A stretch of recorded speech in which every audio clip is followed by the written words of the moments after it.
నేను ఈ మధ్యన పర్సనాలిటీ డెవలప్మెంట్ ట్రైనింగ్ వాటికి వెళ్ళినప్పుడు అంటే మామూలుగా పర్సనల్ డెవలప్మెంట్ ట్రైనింగ్ అన్నప్పుడు ట్రైనింగ్ అనే పదం వాడకూడదు. నేను ట్రైనర్ని కాదు, ఓకే చెప్తున్నాను.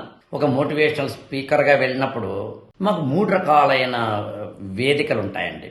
ఒకటి ఏంటంటే ఒక ప్రత్యేకంగా ఒక కాలేజీ కానీ ఇన్స్టిట్యూషన్ కానీ కంపెనీ కానీ మమ్మల్ని పిలవడం.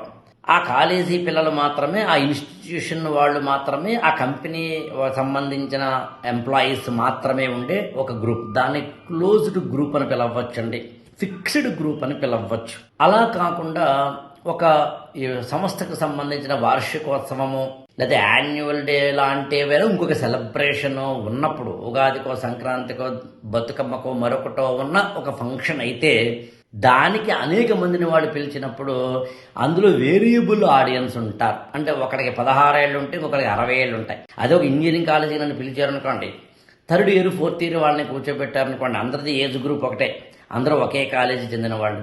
అదే ఏదైనా ఇంటర్ కాలేజ్ కాంపిటీషన్ జరుగుతుంటే మమ్మల్ని మోటివేషన్ స్పీచ్ మనం పిలిచారనుకోండి, ఆ కాలేజీ పిల్లాడు వస్తాడు, ఈ కాలేజీ పిల్లాడు వస్తాడు, 1st ఇయర్ వాడు వస్తాడు, 2nd ఇయర్ వాడు వస్తాడు, 4th ఇయర్ వాడు వస్తాడు అనమాట. వేరియబుల్కి ఫిక్స్డ్కి తేడా. ఈ రెండూ కాకుండా ఇంకోటి ఏంటంటే పర్సనాలిటీ డెవలప్మెంట్ ట్రైనింగ్ కోసం ప్రత్యేకంగా కొన్ని సెషన్స్ పెట్టడం, ఊర్లో ఉన్న వాళ్ళందరినీ పిలిచి అక్కడ పెట్టడం. బాధాకరమైన విషయం ఏంటంటే ఎలాంటిదైనా మొత్తం మీద సెషన్ ఒక్కడు వింటలేదండి. అంటే మేము వాళ్ళు వినేలా చెప్పట్లేదా అనేది ఇక్కడ పాయింట్ కాదు. వాళ్ళ ముందు వాడి వినాలలేదు. సెల్ ఫోన్లు చూసుకునేవాడు ఒకడు, పక్కవాడితో మాట్లాడుకునేవాడు ఒకడు, లోపలికి వెళ్తాడు బయటకు వస్తాడు, బయటకు వస్తాడు లోపలికి వెళ్తాడు వాడొకడు.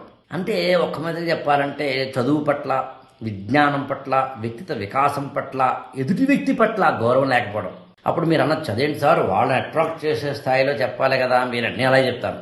ఖచ్చితంగా అలాగే చెప్తున్నాను. నేను గొంతు చించుకొని చెప్తాను, ప్రాణం పెట్టి చెప్తాను.